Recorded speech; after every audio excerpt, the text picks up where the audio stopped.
Thanks for listening to this week's episode of the Recklessly Skeptical podcast. You can find us on Stitcher, Spreaker, and on YouTube. Email us at recklesslyskeptical@gmail.com.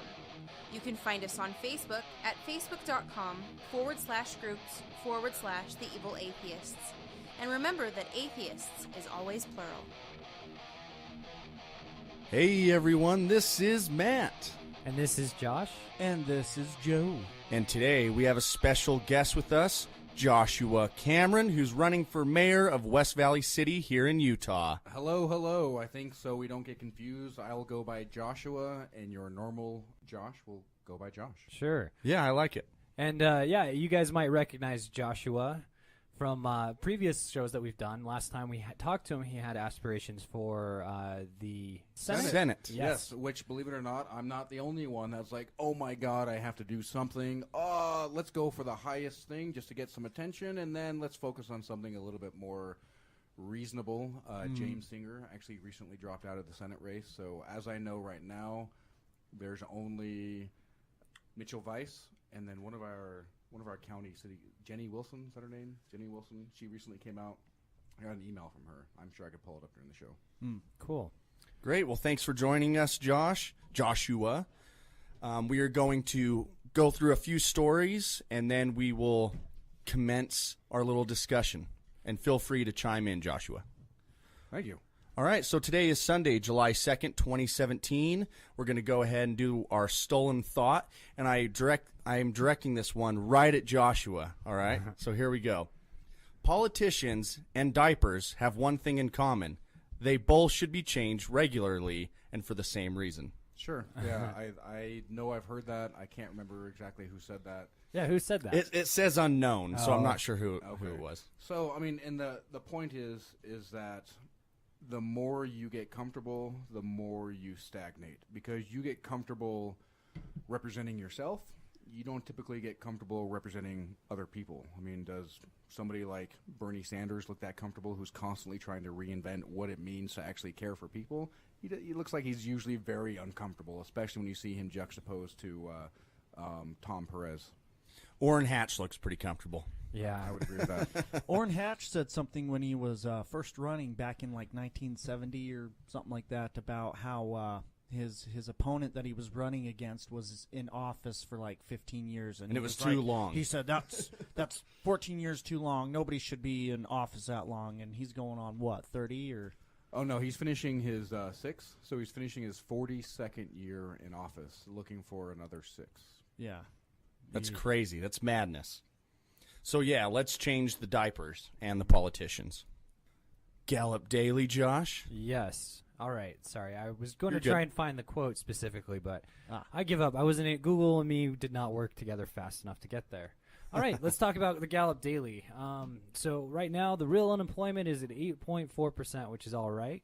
Gallup Good Jobs is at 46.3%. Engaged at work is 32%. Economic confidence is at 0. Now, it's been +1, +2, +4, somewhere in that range the past little while, but it dropped. It went to -7 yesterday, which is a huge drop-off, and now it's back to 0. So there's going to be some turmoil in the stock market, and you guys should be able to pay attention to that and see that. Consumer spending is at 105, which is down just a little bit, but it was down. This was also down for a minute this last week, down well below 100. And then Trump approval rating, it was at one point the highest it's been in 3 months at 40%, but today it is at 37% approval. And let me see if I can get the disapproval. 57% disapproval rating. So Trump is making a comeback, kind of, for God knows why this week. Yeah, I can't explain it. I just really can't at this point. I think people like hearing him talk about women bleeding, regardless of whether it's from a face or from wherever, as he would say. Yes. Maybe his tweets, man. Maybe people just love his tweets. It reminds me of a spoiled brat throwing a fit, though. I think his supporters that stand by him no matter what like his tweets, like you're saying, Joe. They like when he says nasty shit, His supporters, that's why they voted for him. That small 30%, that small 38%, they like when he's like that. They like the stuff that he says, and they're going to support him no matter what, even if he shot somebody on Fifth Avenue like he said. Well, I think we're going to find out sooner or later how if they can get away with that, if the health care bill passes is what I mean, because that health care bill is disproportionately affects the people who voted for him. So, I mean, you're going to see either a big political payment on that for both the Republican Party and for Donald Trump, or if his support stays strong, then they'll really will support him no matter what. You know, I wonder if people kind of look at this backwards. They expect that when dumpster care fully gets rolled out, whether it be 2.0 in the House or 3.0 in the Senate, if the severe punching down upon more punching down is really what's going to cost him, or if the paradigm would change with the corporate Democrats and have them all come out for H.R. 676, Medicare for all, and to juxtapose dumpster care versus not only we're going to give you all the care that you need, but we're also going to save the country $500 to $600 billion a year on health care costs, and then just show the wide disparity between the two and have that tank his numbers more than, I mean, the American people are already used to getting punched down on all the time and getting mud kicked in their face as they're down on the ground and getting kicked in the ribs as they're trying to pull themselves up, and then getting bootstraps, thrown in their face as in the process. So I really think that the Democrats are dropping the ball here because they show no will to stand up for the people, but just, but our donors, but there's a profit margin to protect, guys. Profit margin. Yeah, and some of the quotes that come out of there, and some of the spinelessness, like the Democrats, some of them, the donor Democrats are the ones that are so spineless, it's so painful to watch. They're more irritating than the Republicans most of the time. At least the Republicans are somewhat staying true to what they're saying. And like you said, the profit margins. So it's all about the money, and it's not about the people, and the people are just like, we are just a number. We are just a voter. They don't actually care what happens to us as long as we vote for them. So all they look at are numbers, whether it's dollar signs or voters. Democrats or Republicans, And I think, Matt, you got the first story? Yes. All right, so this one's coming out of Utah from Fox 13. LDS Church weighs in on medical marijuana ballot initiative in Utah. The Church of Jesus Christ of Latter-day Saints could have a significant impact on the upcoming ballot initiative for medical marijuana in Utah. The LDS Church, which weighs in on moral and social issues, has spoken out against recreational cannabis ballot initiatives in the past. Asked by Fox 13 about the medical marijuana ballot initiative filed in Utah, a church spokesman responded with a statement. Quote, lawmakers across the country have wrestled with whether to legalize the use of marijuana for medicinal purposes. This discussion raises legitimate questions regarding the benefits and risks of legalizing a drug that has not gone through the well-established and rigorous process to prove its effectiveness and safety. During the 2017 legislative session, a bill was passed that appropriately authorized further research of the potential benefits and risks of using marijuana. The difficulties of attempting to legalize a drug at the state level that is illegal under federal law cannot be overstated. Accordingly, we believe that society is best served by requiring marijuana to go through further research and the FDA approval process that all other drugs must go through before they are prescribed to patients. I want to talk about this because there's a couple things. One, they're saying they want it to be legal at a federal level, which, I mean, states all over the country are doing it, so they're saying the difficulties of trying to do this. There really isn't any. Maybe in the beginning when there was the first state and the second state and the third state, but now there's 30 states that have some form of either recreational or medicinal. So that part of the statement seems a little off. And then saying it needs to go through further FDA approval and further research, but we know that it's safe. Yes, there might be some sort of small side effects, but you look at alcohol that's legal and it kills around 50,000 people every year. You look at opioids, and here in Utah we have an opioid crisis. So many people die every year from ODing on opioids, and they're using those drugs for medicinal reasons, for pain management, where weed, you could use that and nobody's going to OD on it. Nobody. Yeah. And they still are giving these empty lines, and they're literally killing people. Sounds like they're on the same page as Jeff Sessions. Well, and what it sounds like to me is that we've got corporatists that have pervasively influenced the Mormon Church, and the problem with that is we've got a severe decrease in the quality of life on people who have to manage their pain through opioids.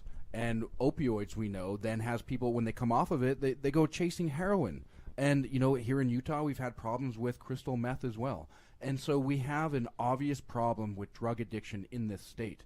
And we put people into positions like this. I've got a friend of mine who's also a former combat medic, who's also a former combat veteran, who was literally drinking himself to death to chase away the screams.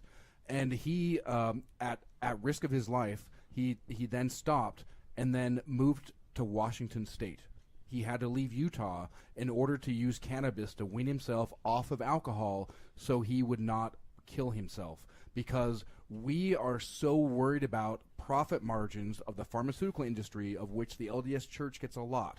So we need to put a division between people who honestly want to help others through the LDS Church and those who just simply want to make money, and they've perverted what the LDS vision is. So I think that there are people within the LDS Church that can be allies, but we also need to be able to out the corporatists in a manner in which makes them squirm, and then we force the hand of the living prophet to then say, you know what, God spoke. Because if you listen to people, why people within the Mormon Church, why the Mormon Church changed in the late 70s, why black people were actually able to be part of the priesthood, they say because God spoke to the living prophet and said, you are not going to survive if you don't change.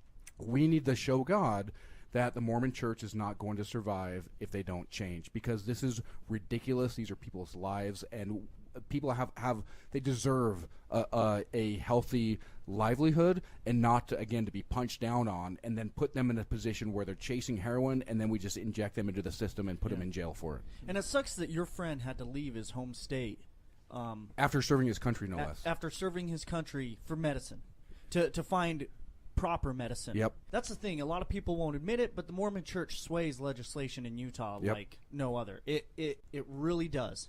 And just bringing that up doesn't mean you are talking shit on the Mormon Church or anything like that. It's just pointing out the facts. I think a lot of, and I mentioned this to Josh before, I think that a lot of the members inside of the church that do agree with medical cannabis and even recreational cannabis should stand up and say something. Maybe they should start their own group or whatever. I don't know. But I think that it's something that needs to be done. Yes. And Matt, did you have another quote you wanted to go over?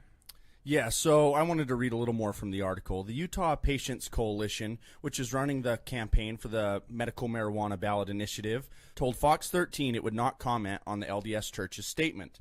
Instead, it would focus on persuading voters to approve the ballot initiative in 2018. Internal polling released by the group claims 73% of Utah voters have said they would vote in favor of the ballot initiative. Presumably, that would include Mormon voters.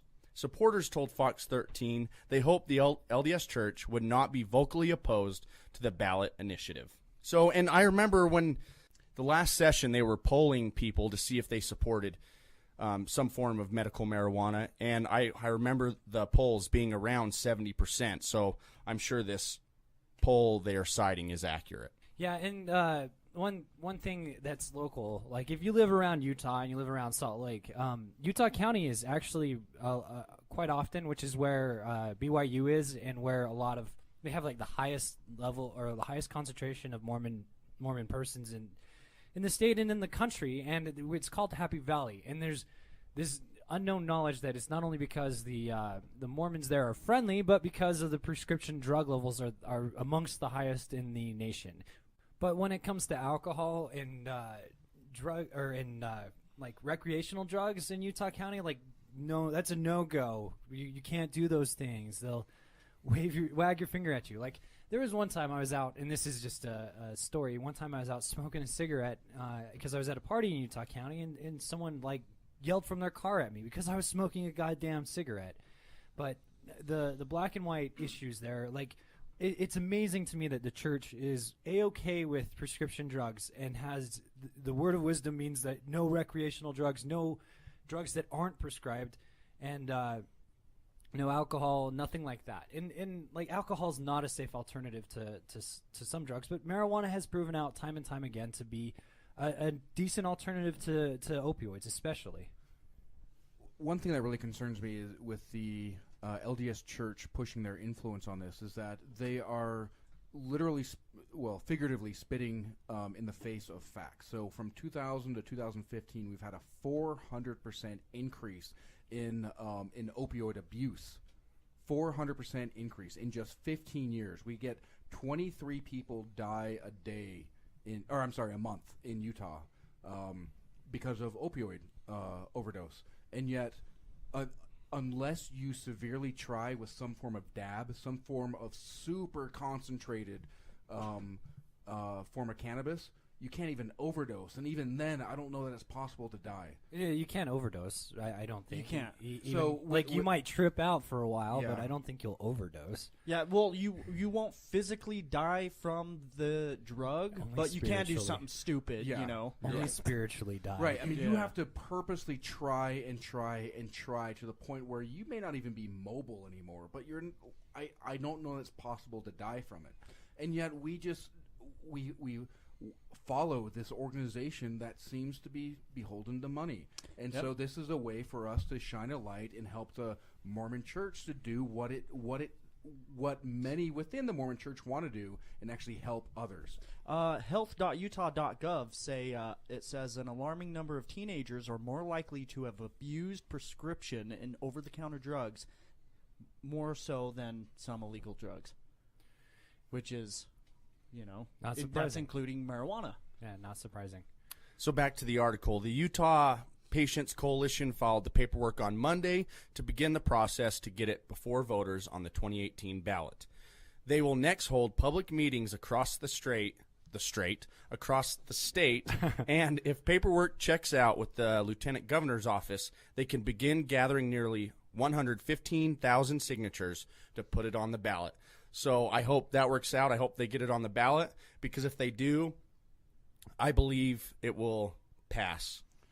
So I think it's a huge step forward to get it on the ballot, but we also need to understand that once it's on the ballot and once the ballot initiative passes, which I'm convinced it will pass, that the state legislature can actually go through and make their own version of what's there. And so we need to make it very, very uncomfortable for people to nix this or to undermine it in much the same way that we see a lot of political shenanigans that just try to peacock in order to show their donors that they're serving them. And we need to show that we demand that they serve us, that we are their bosses and that we have spoken and this is what we want. And how do we go about making them uncomfortable?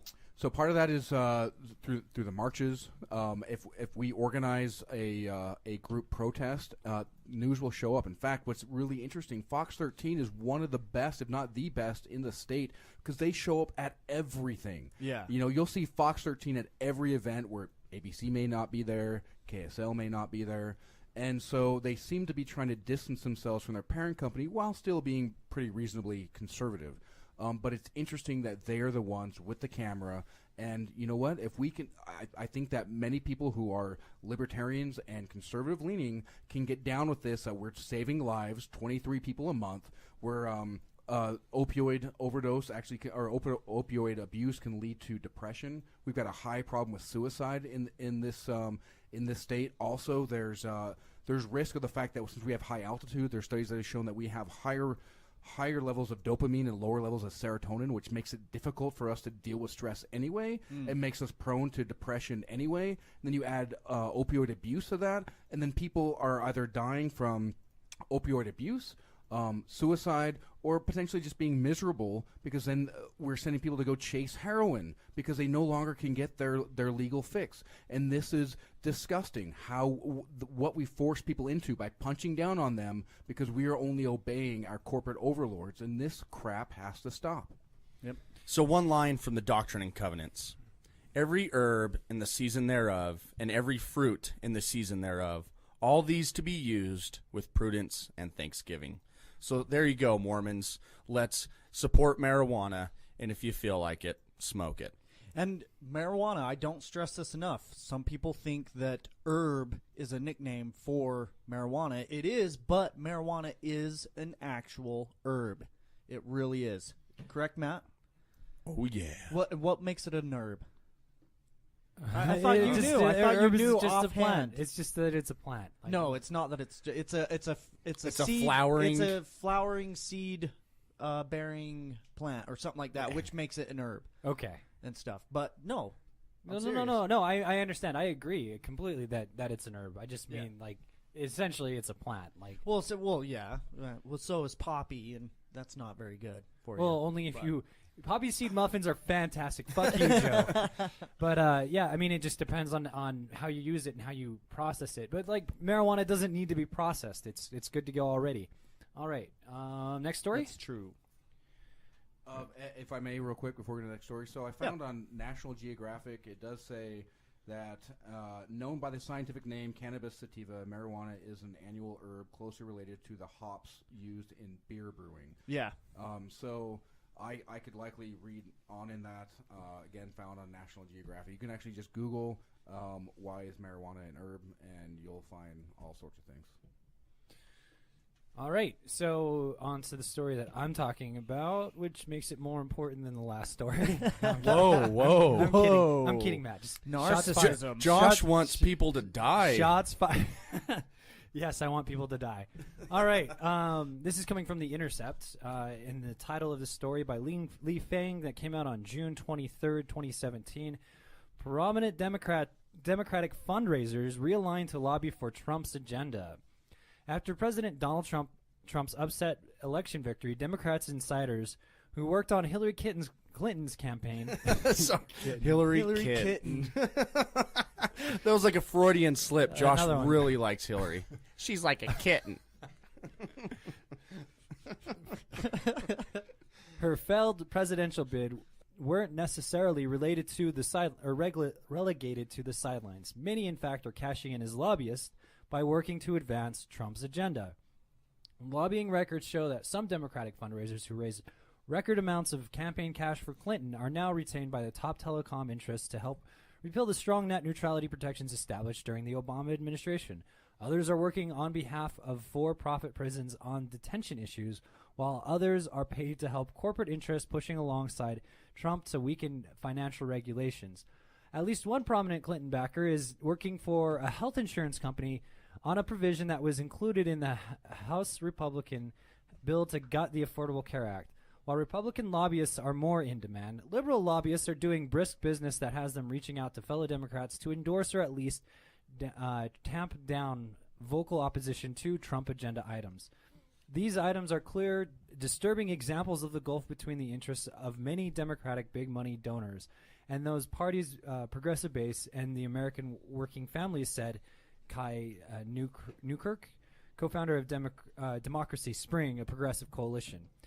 The net neutrality debate is a case in point. The biggest fundraisers for the Clinton campaign, Democratic lobbyists such as Ingrid Duran, Vincent Roberti, Steve Elmendorf, Al Mutter, and Archie Sidakwi, are now lobbying in behalf of AT&T, Verizon, or Comcast on net neutrality. These companies dominate the telecom industry, which is working with the Trump administration to unwind one of President Barack Obama's biggest accomplishments. So, yeah. Let's see. Do they even care about progressive issues? These lobbyists, like, there's no team Democrat, no team Republican for these guys. They're just like, who's gonna pay me? Okay, let's lobby for that team, or let's get those laws passed. Like they're, and this is the thing that drives people like me crazy. Like people who are progressive crazy, who pay attention to this shit, is that you have these people raising money for Hillary Clinton, and guess what they're doing? They're making promises to in the first couple of paragraphs it talked about to clamp down on or tamp down vocal opposition to Trump agenda items or Republican agenda items. Like it's showing that these guys own the same. I mean, red or blue, they're owned by the same people. One thing that kind of scares me on this is the co-opting of the term progressive, because they're undermining Obama's legacy. aside from a few social victories that we have with the LGBTQ community, which is big for them, I will admit, tell me one thing that he did that was progressive. The Heritage Foundation is what thought up Obamacare, invented in the Nixon administration, and then kicked to the curb, and then brought back up as Romneycare, and this is what Obamacare is. They're bombing 5 additional countries through our drone strikes.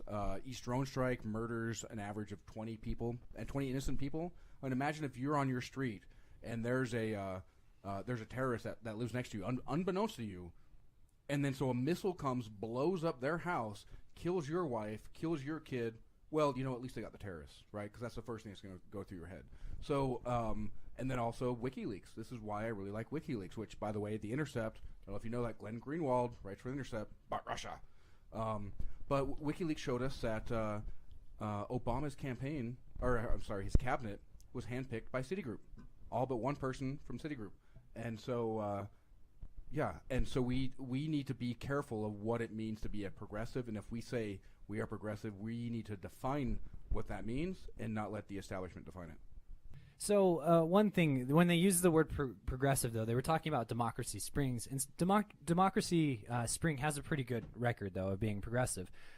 But on the other hand, here's another thing that drives me nuts. So guess what Rush Limbaugh and would do? He would say, look at this progressive Hillary Clinton. Yes. And look at how she's got all of these donors who are now trying to go to the Republican side. Like, this just shows that the Republican side is right.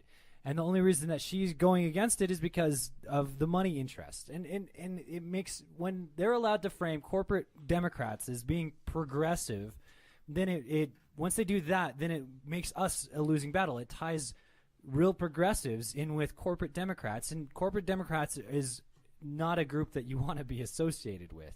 But do corporate Democrats call themselves progressive? Sometimes.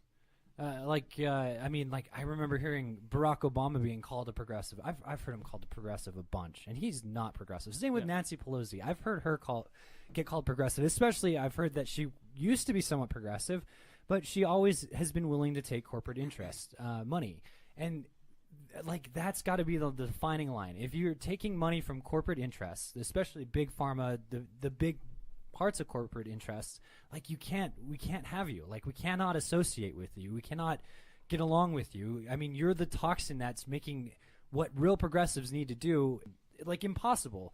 When you take 40% of the money out of all the donor money because the donors are going to pay Republicans more because they're the ones who get legislation passed, you put yourself in a place where you're going to lose because you're only getting 40% of the money. Plus, you're essentially saying, guess what? These Republicans are mostly right. The good thing about all of this is that I've never seen so many people involved in talking politics. And I think the corporate Democrats, the Democratic Party, they are dying.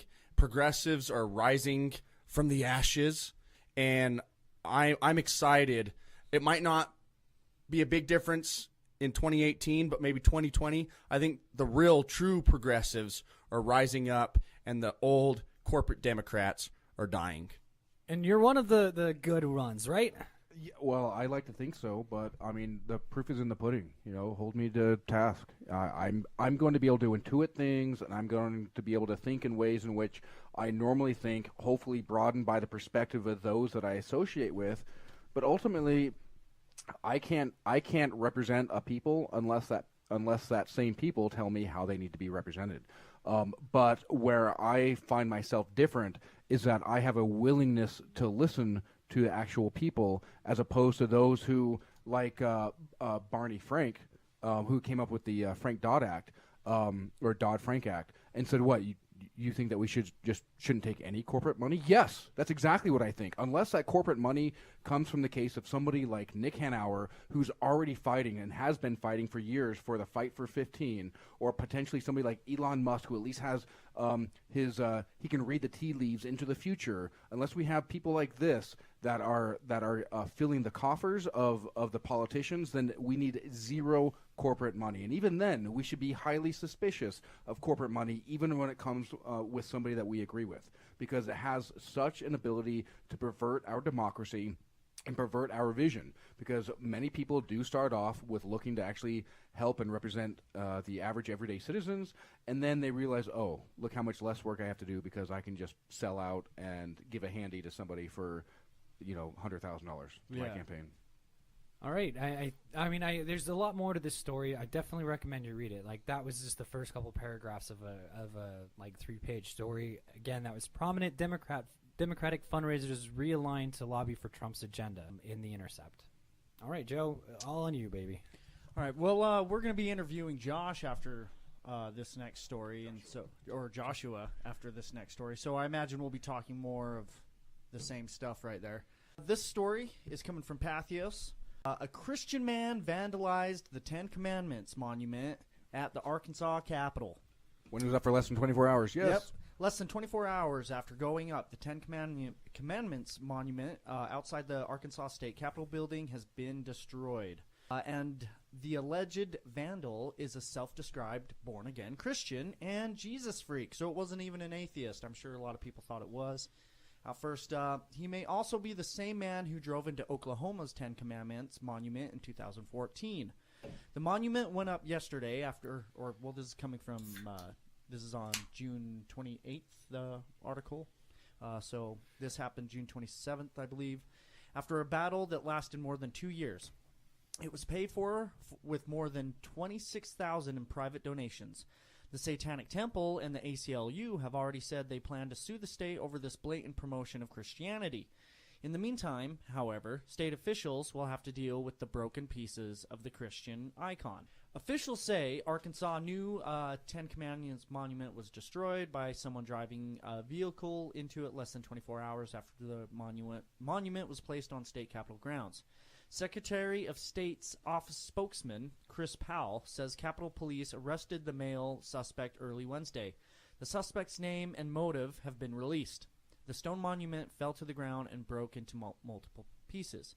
His name has since been released, and it's 32-year-old Arkansas native Michael Tate Reed. Reed even videotaped himself doing the deed earlier this morning. He left a simple message on Facebook, freedom. Turned on the camera and began driving. The video is really funny, so you should post that in the Evil Atheist, Joe, and you guys go watch it. It's dark. He's like parked on the grass. You're looking from his perspective, and all of a sudden he just drives and rams into it, and then it ends. It's kind of funny. Like, I'm against him doing it, but it's funny. Yeah. Well, it's vandalism. He was taken to the hospital before being booked into the Pulaski County Jail. Why did he do it? There are plenty of hints on Reed's Facebook page, which is littered with references to his Christian faith. Before driving into the monument, Reed posted a video explaining that. While he loved Jesus and lived by the commandments, he firmly believed in separation of church and state. The monument violated that. Therefore, it had to go. He also said, in a cryptic, self-referential way, that he was back at it again with white plans. There were hints before that as well. So, one thing a lot of people don't know, that there's a lot of Christian people who are for church-state separation. I believe we talked to, I can't remember her name, from the Satanic Temple. Shalise, yeah, that's right. I think it was her, or maybe it was a different story, but there's a lot of Christians that will go and fight and protest against or for church-state separation, because they do understand that that's what our founding fathers wanted, and that theocracy is a bad thing. Theocracy can lead to horrible, horrible things. So. Well, and consider the idea that many people see this collusion of church and state, and they immediately try to shut it down. This guy shutting it down through driving into it. And I don't think that's quite the appropriate way to go. I think the best way to go is actually follow it to its logical conclusion. For instance, I don't know how many of you have read the Bible. I find that most Christians don't. But if you read the Bible, Ten Commandments is in the Old Testament. Let's talk about this a little bit. So where did the Old Testament come from? What is it? Well, it's the Word of God and the law of God from the Old Covenant, when God was only the God of the Jews.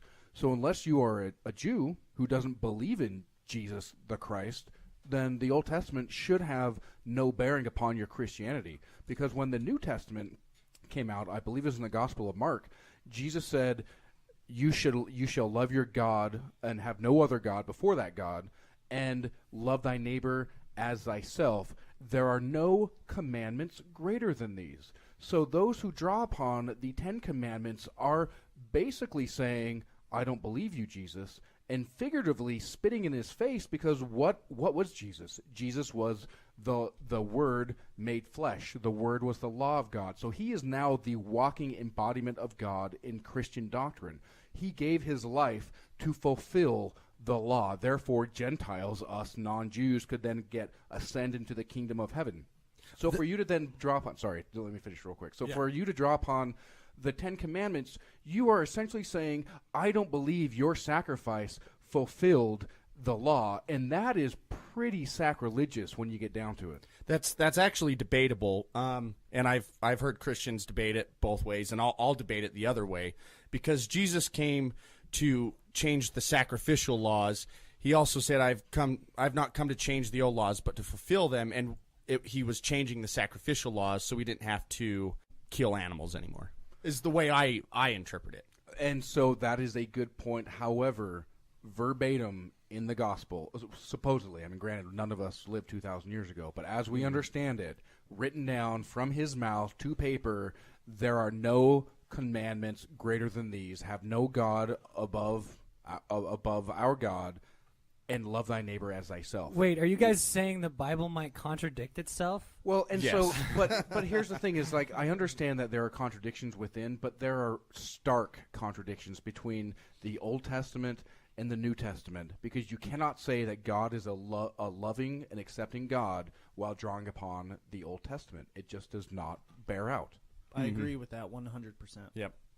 Yeah, I think this guy's an idiot who ran into the 10 Commandments, and I'm glad that the Satanic Temple and the ACLU are going to approach this through legal grounds. I know the Satanic Temple, and they've been working on this for a while, they're going to try and get the Baphomet statue placed. And as we've seen time and time again, they will not allow the Baphomet statue to be there, and in turn, the 10 Commandments will come down again, hopefully with a crane this time and not a car. Yeah, and what'll be interesting. So first off, there was a lot of money raised it was like $68,000, and that guy is probably going to have to pay for all of it if he's not found destitute. I mean, he's just completely liable for the reconstruction of it. But the approval, I wonder if that old approval is going to stand, or if they're going to have to resubmit for approval. I think that they're going to have to resubmit for approval. But if you remember when Shalise was with us, they added all of these things to it, the process. So I wonder now that may apply to. Oh. Yeah, so I wonder if legally there will be they'll have to do a higher level of scrutiny in order to do it. And I wonder what their excuse is going to be to the Satanic Temple when they're like, hey, you guys now have to reapprove another 10 Commandments, so you guys have to include other because they essentially put it aside so that they wouldn't have to review it. And now it's like you have to also review ours. You can't just review one and not the other, or on equality grounds. I honestly can't wait for it, because you know what's going to happen one day, I imagine. Because usually it turns out that the Satanic Temple applies to get a Baphomet statue put up, and the state will deny them, and then therefore the 10 Commandments have to come down. I can't wait for the day that the state approves said statue and actually puts a Baphomet statue up on Capitol grounds somewhere in some state. I think that would be a sight to see. If that ever happens, I'm going to say I'm driving there, and I'm going to get my picture sitting on his lap.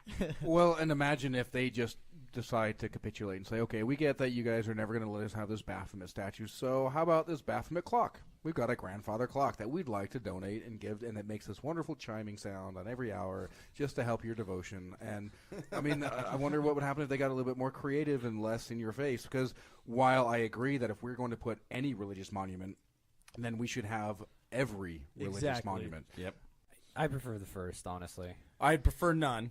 And I think the Satanic Temple, that's even their stance, that they would rather none of them be there. But if you're going to allow one, you have to allow them all. Dude, I wonder if there was one here in Utah, if they then put up a Baphomet statue and both got taken down, I wonder how much they would sell that for, the Baphomet statue. Maybe we should look into that. We should hire somebody to build you a Baphomet fountain in the backyard, Matt. I could make it. Why don't you? That'd be Yeah, rad. you should make one. I'm too busy. You could have Josh and Joe fawning at Baphomet like the two children. Yes. There you go. But if you guys also want to read a funny article on it, check out on heavy.com, Michael Tate Reid, 5 fast facts you need to know. I don't trust Heavy as being a dependable news source, but it's got some funny videos on it. It's got, a breakdown of like YouTube videos that he's posted that are pretty funny. But So is he a funny guy, No. like in general, No. or is it No, just no. I funny think he's an the- idiot. the he's situation? and- he's cringy funny. oh, okay. Yeah, I feel you. One of the facts. So fact number 3, just for a sampling.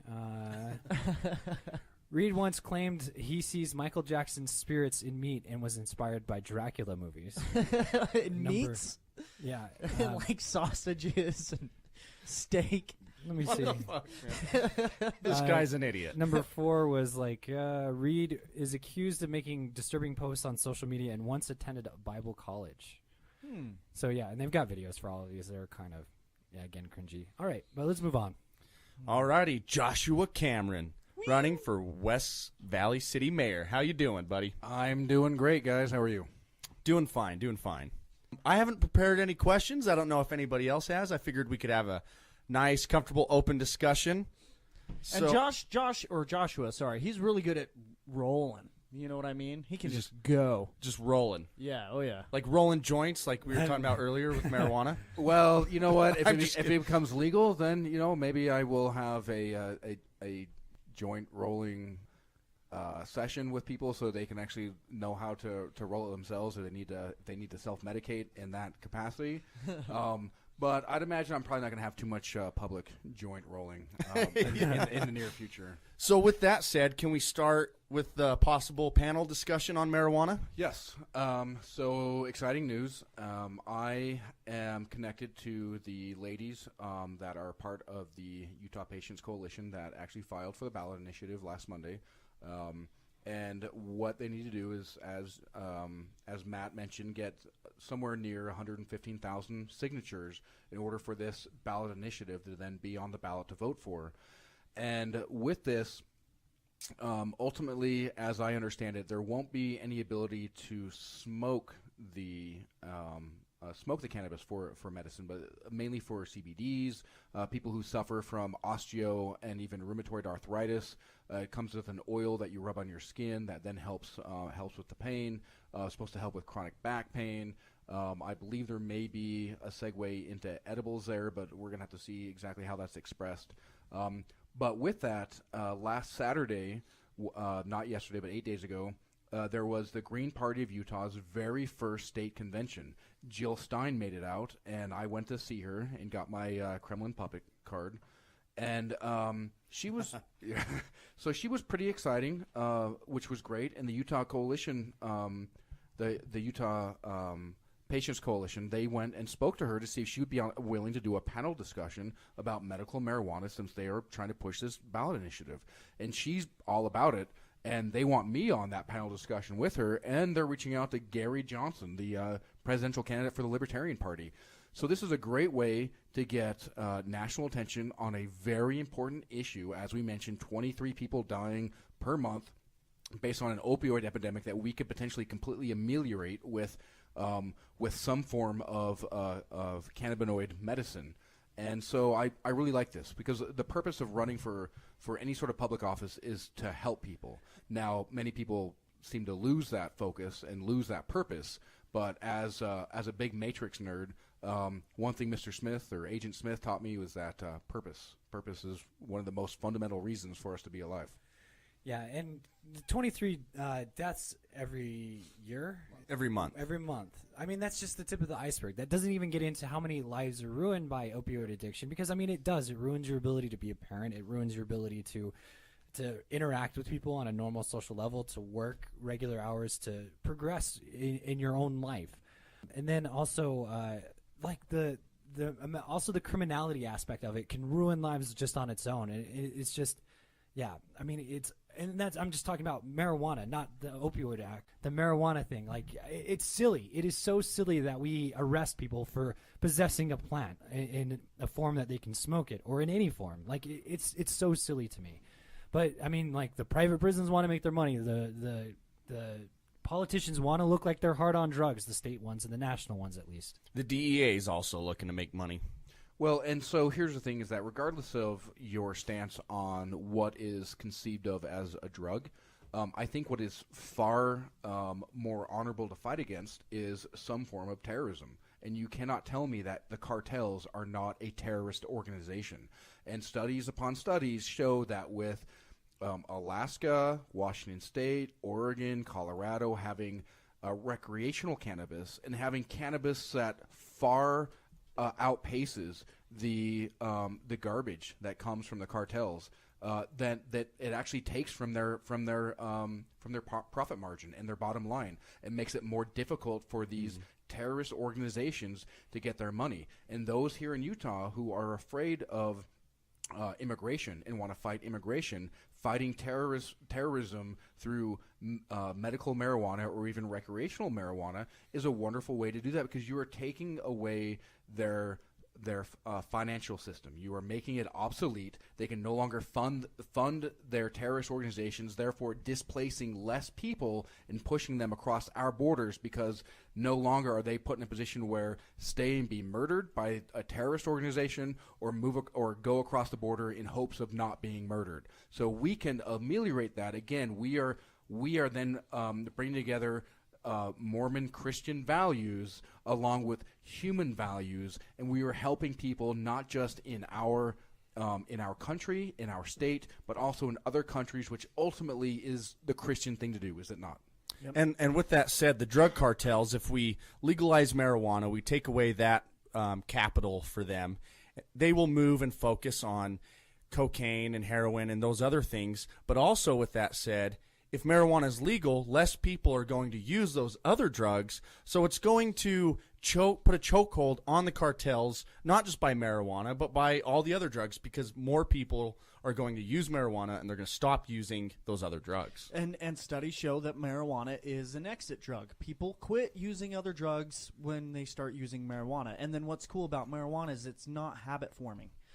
So it's not like these people are becoming addicted to another drug, or doing one bad habit for another or whatever. But a lot of these marijuana users can stop using marijuana, unlike like cocaine or meth users or heroin addicts who are extremely addicted to that said drug, the opioid addicts. And even studies show that the drug cartels have already lost so much money when just the 4 states had recreational marijuana. And then now more and more states, even Nevada, one or 2 days ago, you can buy recreational marijuana in Nevada now. And more states are doing it. So, well, and consider scientifically speaking, cocaine, heroin, opioids, these are out of your system in 3 to 5 days. Why? Because your body is saying, oh my God, get this out of me. But what happens when you smoke marijuana? Your body says, oh, hey, this is actually pretty good. I want to hold on to this as long as I possibly can. Why? Because it helps with inflammation. It helps with chronic pain. We have natural cannabinoid receptors in our brains. And so our body says, hey, there's something to this.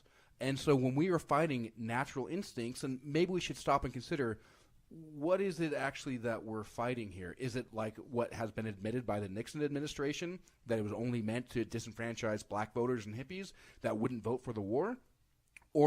And now we're continuing to enact this terrible failed policy that just puts people into the system, that's enacting modern day slavery and at very low wages, throw people in prison. We then pay for it. Our taxes pay for this. So in what fiscally responsible world is it better to have people die, put people in the system, have our taxes paid to ruin people's lives, instead of ameliorating their quality of life and actually reintegrating them back into society, have the tax revenue from this medicine then go into our economy that Colorado uses for schools. We could use it for whether it be schools, whether it be for our infrastructure, maybe energy to help transition us out of our failed energy policy that then poisons our air, kills 1,000 to 2,000 people a year because of our terrible air quality. There are so many things that we can do when we no longer just bend over and take it for corporate interests. And last year I wanted to point out that Washington actually surpassed Colorado State in tax revenue with the legalization of marijuana. So, yeah. So how do you guys feel about switching gears? Did you guys want to say anything else on this subject before we do? I'm good. All right. So you live in West Valley. What have you learned about the city of West Valley since you've started running? Like, what makes you passionate about being mayor of West Valley, right? Crony capitalism is really what bums me out in general. And what I've been finding out as I've been digging, as I've been talking to other people who are running for city council within West Valley, is that we have a city manager. The role of a city manager is essentially to take a city that has not been fully established and help it become established. Well, West Valley is pretty well established, and so the role of a city manager really isn't necessary, yet we still pay him about $192,000 a year. We've got 3 government consultants that make about $200,000 a year, 3 of them. So between these 4 people, they're getting paid about $450,000 a year. On top of that, our city manager has a company car that he drives, that we pay for, company car, and he lives in Eden. He doesn't even live in West Valley. He lives in Eden, 120 miles border to border. So from this 120 miles that he's driving plus, that's going to be somewhere in the range of $15,000 a year that we are now subsidizing. Because you who make $30,000 a year, $40,000 a year, we don't need to subsidize your gas. We need to subsidize a guy making $192,000 a year. So we just have a lot of waste, a lot of reasons to increase taxes just for those at the top, and more punching down on the taxpayers. It kind of came about with suggesting let's put a homeless shelter in West Valley. While I am all about helping the homeless, let's not put it in the place where people are already overburdened with taxes and they don't have the tax revenue to spare.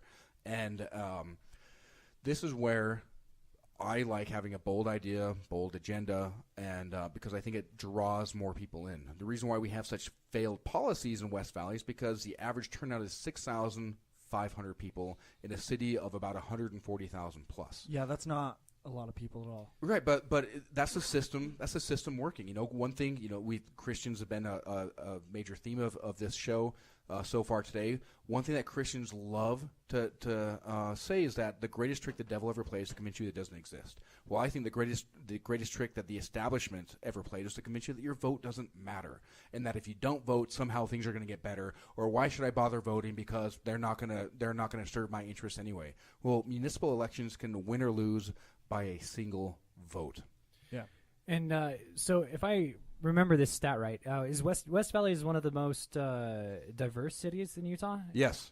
So we actually only have about a 50% makeup of white people and 50% makeup of minority population. So arguably the most in the state of Utah, the most diverse. And I heard the first or second most Catholic population. I don't know if that's right. So that actually makes sense because of such a high Latino population, because Latinos typically are either going to be LDS, and in fact, I believe there's actually more Latino LDS than are white people who are LDS, or Catholic. Gotcha. So something I wanted to touch on, I found it on your page, and it might be a topic of contention. What's the page?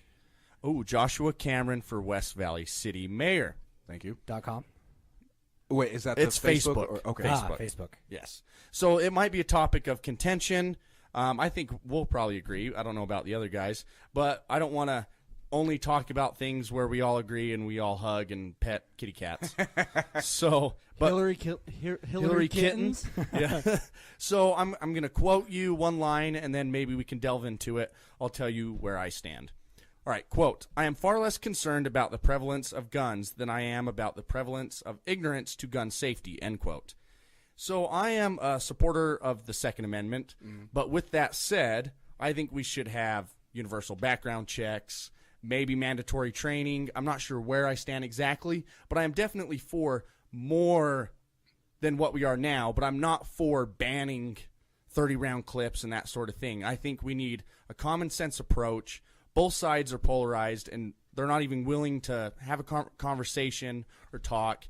So it just becomes a stalemate. So can you elaborate on your position there, Sure. Joshua? Yes, absolutely. And so a lot of the motivation for posting that, I spent 4 years in the Army, even as a medic. You know, I was stationed in Fort Campbell, home of the 101st, so we had to be as hua as they come. And I went to range after range after range after range to shoot my rifle, even though chances are if I'm shooting my rifle as a medic, there's probably something wrong.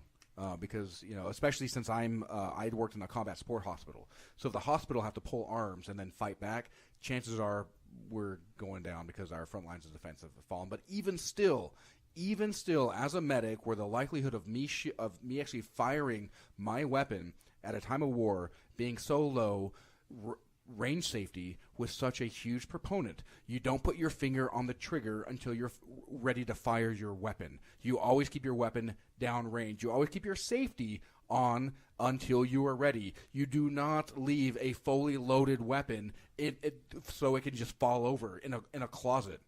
We hear time and again of kids killing themselves because a shotgun is fully loaded, no safety, just falls over in a broom closet because that's the safest way, safest place to put it, and then people die. In fact, in 2015, I think it was, more people died from toddlers from terrorists in this country. And I see time and time again, I see pictures of somebody with their picture taken. They have maybe the AR-15. They got their finger on the trigger as they're getting their picture taken, and that's ridiculous. So my idea that I would like to see expressed, and I think that Governor Herbert could be all about this, is if you're going to get a weapon, doesn't matter if it's a 38 Special, it's a Beretta 9mm, it's a Colt 45's drink, right? Nope, never mind. So Eagle, I'll take maybe, one right? still. Maybe an eagle, a Desert Eagle, and it doesn't.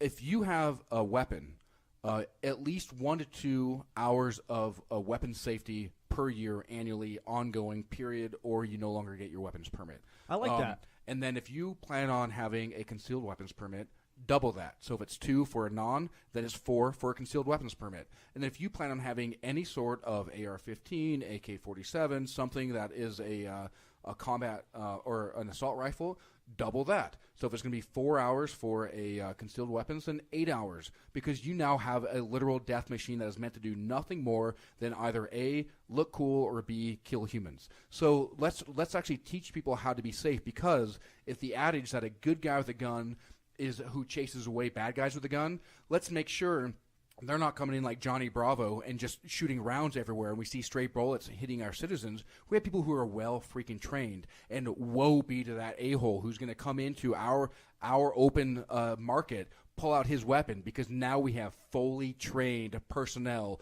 who are ready to take him down and not hit other people by stray bullets. And that's where I like that idea. And also, I mentioned to you guys earlier off mic that there was a saying mentioned to me that one thing Democrats are really good at is this idea that, hey, just because something's not working doesn't mean we need to change. And what Democrats are really, really good at doing is finding out a word or a phrase, saying it, seeing it has the opposite reaction that they want, so they say it over and over and over again. For instance, climate change. When Democrats say climate change, everyone on the right just immediately gnashes their teeth, and it seems like they just want to go and buy a big 4x4 truck. So it seems that we just want to talk about taking away guns. Or we talk about we don't market gun safety in the way of actually making people safe. We do it in a way in which then causes the NRA to have a knee-jerk reaction and causes more gun sales to go through the roof, which arguably is good or arguably is bad, depending on your stance. But they don't actually do anything effective. So let's actually do something effective, change the way in which we actually market, and let's figure out what is the point that we're trying to get. Are we trying to take away guns? Is that what's going to make us safe? Because every time we try it, would just gun sales go through the roof. So let's actually see what we can do to actually harness the idea that the Second Amendment is a right for any individual citizen to bear arms, and let's just make sure that they are responsible with that right. A couple of things on the assessment that I disagree with. The NRA is not reacting to just like, because they're misunderstanding. They're not reacting because of that. The NRA is pretty cut and dry that they're going to be against anything. Like you said, Governor Herbert might be open to what your proposition was. Your proposition was absolutely reasonable, but if Herbert's taking money from NRA, there's just no chance. I don't think, and maybe that's my cynicism, but I mean that's just. I wish that people were more reasonable on the right when it came to gun rights, but really the NRA clouds all of it.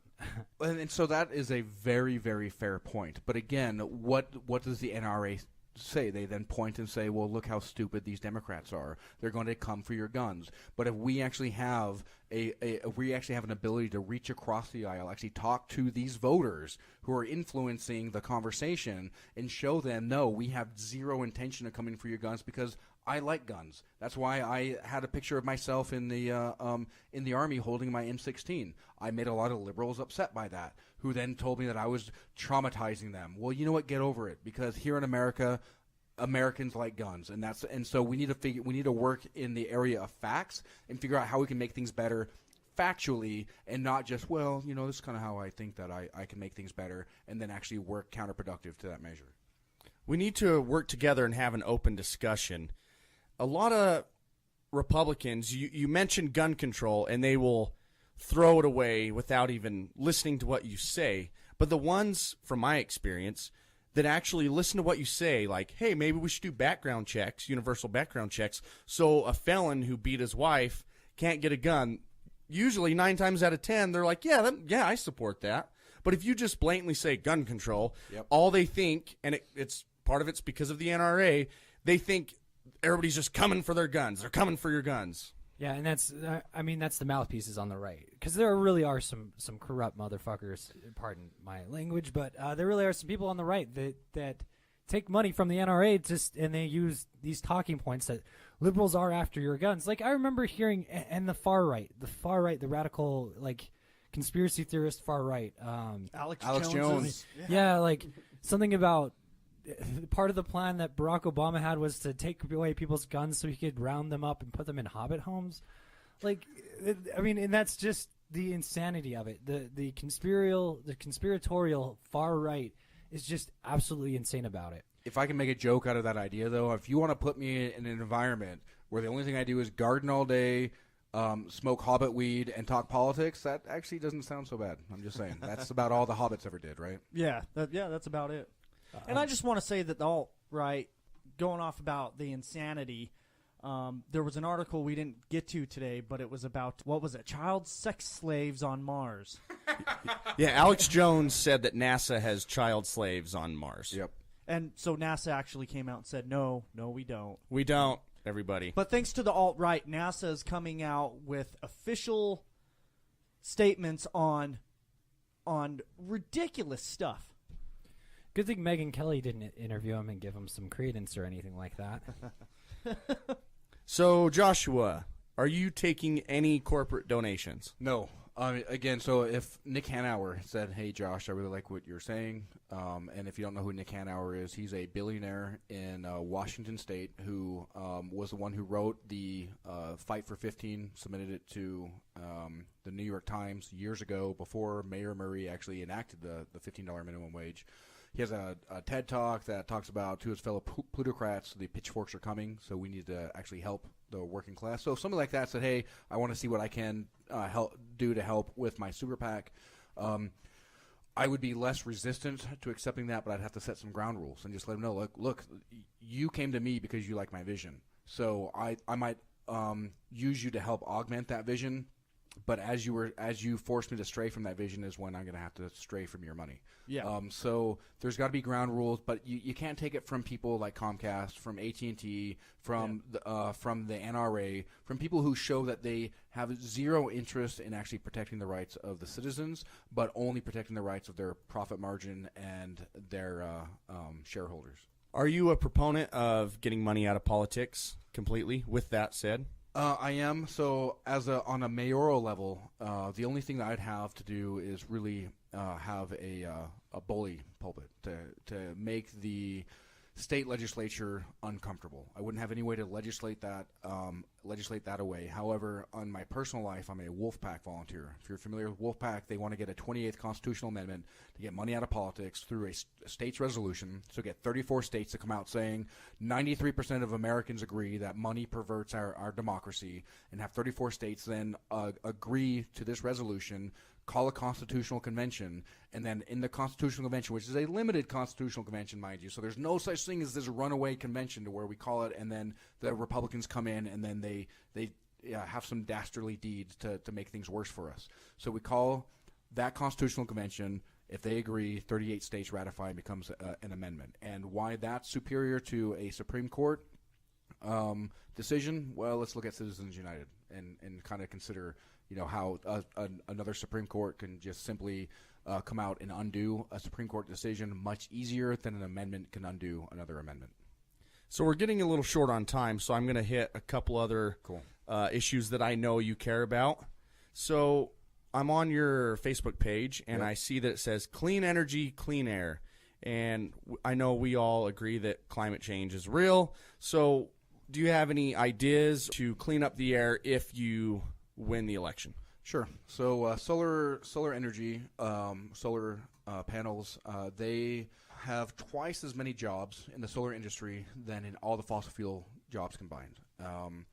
In West Valley City alone, 2 square miles of solar panels would actually give all the energy needs to every single house, all 35,000 houses. And this is a way to prevent us from having coal-fired power plants to provide the energy needs for West Valley. This is a way for us to provide jobs, good-paying jobs, because 2 square miles of solar panels is actually decently big. And then it's also addressing the idea that I think a lot of libertarian friends or Republican friends can get down on, and look, in the same way that legalizing medical marijuana or decriminalizing marijuana disrupts the finances of terrorist organizations like the cartels, solar, clean, whether it be solar, geothermal, wind, tidal energy, these are things that disrupt OPEC. So, let's make West Valley the best valley at fighting terrorism and disrupt OPEC. OPEC, the biggest country that benefits from OPEC is going to be Saudi Arabia, which is also the biggest financier of Sunni terrorism, which many of us don't like. Sunni terrorism, as you know, organizations like ISIS, Taliban, Al-Nusra, Al-Qaeda, and so we are now disrupting their profit margin as we go further to solar. So. And another thing I like to do is work with the state legislature to see how we can get industries re-educated. So those who are at risk of losing their jobs due to a push on clean energy, well, if the corporations like Halliburton don't want to shift, well, you know what, screw you. But you know what, your workers, they don't have the ability just to up and spend the money to re-educate themselves. So let's look out for workers, no longer working out just for the CEO. And another way to do that is also through worker-owned co-ops. I want to see what I can do to help the disparity in wealth mismanagement that then steals all the wealth for the top 0.1% and actually put it in the pockets of the working class through actually business ownership through worker-owned co-ops that at the absolute biggest disparity, instead of 700 times or 800 times the disparity between a CEO and his lowest paid worker, have it be no more than 25 or 30. On your page, it also says no human is illegal. And I know you've been a proponent of sanctuary cities and having West Valley be one. With that topic, what exactly is your position when it comes to immigration? I know a lot of conservatives and Republicans are concerned about immigration, and maybe some of them want to build a wall. What is your position on immigration and making West Valley City a sanctuary city? So as I addressed, with the cartels who displace people across the border because either stay here and be murdered or across the border in hopes of a better way of life, we have also, since the early 1900s, have had the agricultural industry do exactly to Mexican farmers what China does to our steel industry. And we undercut the market to bankrupt them, so now they have no ability to have any sort of livelihood because these people are farmers. And so now we are disrupting their way of life and then forcing them across the border to then look for a means to survive. And whether we like that or not, our domestic and foreign policy is actually what causes a lot of immigration issues. So until we can address those, we need to quit punching down on the most vulnerable people in our society, because the same way that we are afraid of gangs are the same way in which that the terrorist organizations recruit. So when these people have no money, they're destitute because of our foreign and domestic policy, they come over here, we punch down on them, we prevent them from having any sort of living wage jobs, and then they are the most vulnerable to somebody coming up and saying, you know what, if people are just going to punch you in the face, then you know what? Let's punch back. Let's punch back with these guns. Let's punch back with our gangs. And so the more that we can embrace them and make sure that they aren't as punched down on, the more that we can limit the amount of gang violence we've got. The average sanctuary area is actually has a 14% reduced crime rate on a national level. Immigrants have actually paid $13 billion into Social Security and extracted only $1 billion, a 13-to-1 return on investment. So having a sanctuary city makes us safer through less crime. We actually have tax subsidies where many of these people who pay into these social welfare programs can't actually draw from these social welfare programs. So in what world is it fiscally responsible to ship a subsidy across the border so we can have less money? Spend our money, mind you. So spend our money to ship a subsidy across the border so we can have less money in both the short and the long term. So it's irrational and it's unreasonable. And the human thing to do is to treat people with compassion that actually has a return on investment in a fiscally responsible manner. And if people actually thought about it a little bit more, if somebody is here illegally, companies are more willing to pay them pennies. If there was a reasonable path to citizenship, all of those immigrants would be able to fight for more wages, which in turn would give higher wages to the citizens, to the legal people here working. Everybody's wages would go up. Yeah, and that's to your point, Matt. One of the things that annoys me, I don't think there's a lot of disagreement on economics, but it is a pretty simple fact that when you raise the minimum wage, what happens is that there's more money pumped into the system for the lower people, and then what that does is the velocity of money increases because guess what? They're going to spend their money on getting caught up on bills. They're not going to go and store it away in a third house in the Caymans or trying to find tax havens for it like in art and stuff. What's going to happen is that increases the velocity of money because you're going to go out and spend it. You're going to pay off your house. You're going to start paying towards education. You're going to do those sorts of things. And so the idea that having an immigrant community here working and contributing at those lower rungs can only do good for our economy. Well, and so we have a consumer-driven economy. And if the consumers are so choked that they don't have the means to consume, well, that means that they're holding on to every last scrap of money that they have because they don't have the disposable income to spend it on the market. That means that we're going to slip into a recession or a depression. So again, less punching down on the working class. When workers have more money, businesses have more customers. When businesses have more customers, then there's actually it creates a vacuum to sell those goods and services, and that vacuum is filled by more jobs. So we, the working class, are the job creators, not the shareholders. So I take it you don't believe in the bullshit that is trickle-down economics. Trickle-down economics is peeing down my back and telling me that it's raining. It's the riot act. It's ridiculous. Yeah. Hey, thanks for coming on, Josh. I had a good time speaking with you. Joshua. Oh, yes, Joshua. I thought you liked me. Hey, no problem. I really appreciate you guys having me over. I enjoy talking to you guys. I like being in an environment where I have to kind of shoot from the hip. And, I have to have institutional knowledge to be able to talk cogently. And I like that you guys kind of challenge that. And you aren't afraid to kind of put me on the spot.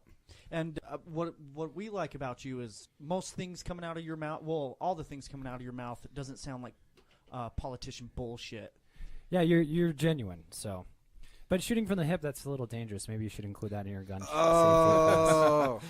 Well, thanks again, Josh. And do you want to let everybody know where they can find you and any final thoughts? Yep. So I do have a website, Joshua Cameron for Mayor. I'm far more active on my Facebook page, which is if you go to Facebook, it's Joshua Cameron for West Valley City Mayor, spelled out exactly like that. Final thoughts.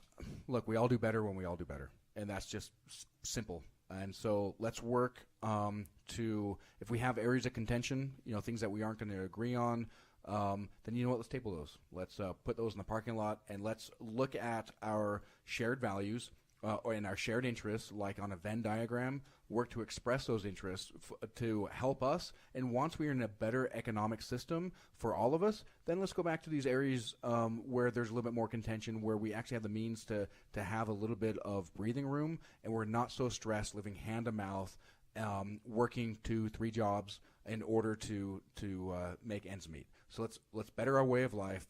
We all do better when we all do better. And then once we are doing better, let's tackle these harder issues. All right. Again, thank you, Josh. Thanks. Thank you. Thanks, guys.